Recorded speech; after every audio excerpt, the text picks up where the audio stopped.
Exactly 2:19 a.m. My friend's heart was pounding so loud, I could actually hear it.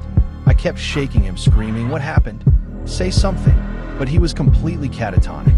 The only words he managed to choke out were, "Run. We need to leave. Right now." This is the abandoned cemetery locked down since 1969. The exact year an entire village vanished into thin air in a single night. Locals say it's empty, forgotten, dead. But that night, standing in the dead center of those ruins, we heard a sound that wasn't human. What was that glowing light? And what did my friend see that broke him? Tonight's story might keep you awake. My friend Ethan and I had spent weeks researching forgotten places across the country. Most were disappointments, abandoned buildings, urban legends, stories with no evidence behind them. But this cemetery was different. Every record about the village stopped in 1969. No explanations, no survivors, no official reports, just silence. The deeper we looked, the stranger things became. Old newspaper archives mentioned strange gatherings in the cemetery during the months leading up to the disappearance. Witnesses described dozens of villagers walking through town after midnight carrying lanterns. No one knew where they were going, and no one ever spoke about what happened there. Naturally, we wanted answers. So one cold October night, we drove out to the property. The gates were chained shut. Warning signs covered the entrance. Most of them were faded beyond recognition, except one. A newer sign bolted directly onto the gate. It simply read, "Do not enter after dark." No explanation, no contact information, nothing. We climbed over anyway.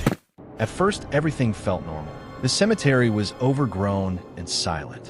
Hundreds of broken gravestones disappeared into the darkness. The air felt unusually cold, almost heavy, as if the place itself was holding its breath. Then we noticed something strange.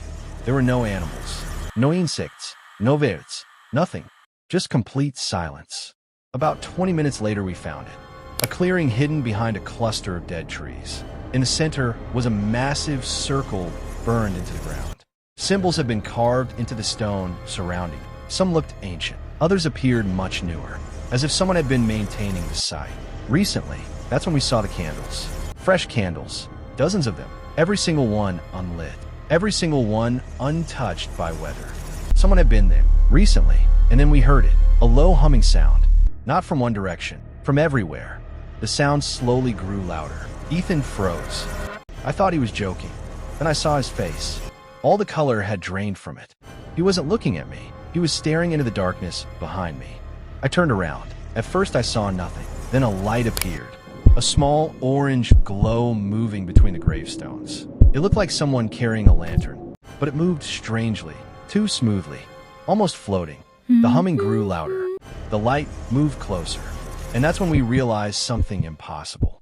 There was only one light, but dozens of shadows. Shapes were moving around, tall figures, thin figures, people-shaped figures. Yet none of them seemed connected to the lantern itself. The closer they came, the colder the air became. Ethan suddenly grabbed my arm. His hand was shaking violently. Then he whispered, "They don't have faces." I looked again, and for a split second, I saw what he meant. The figures weren't people. Their heads were completely blank, smooth, featureless, as if someone had erased every part of their identity. The humming suddenly stopped. The silence that followed was even worse. Then every candle around the ritual circle ignited at once. No spot, no flame spreading, just instant fire. Ethan completely broke. His breathing became frantic. His eyes locked onto something standing inside the circle. Something I couldn't clearly see. Then came the words that opened the story. "Run. We need to leave. Right now." We sprinted toward the gate. Behind us came the sound of footsteps, hundreds of them, moving in perfect synchronization. We never looked back.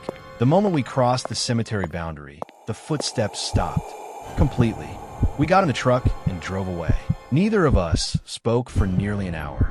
Eventually, I asked Ethan what he saw inside the circle. For a long time, he refused to answer. Finally, he told me. Inside the fire, he saw dozens of people standing together. Entire families. Men, women, children, all staring directly at him. And somehow he knew exactly who they were. The missing villagers from 1969. Every single one, standing exactly where they had vanished. as if the ritual had never ended. Ethan never returned to that cemetery, never spoke about it again, and eventually our friendship drifted apart.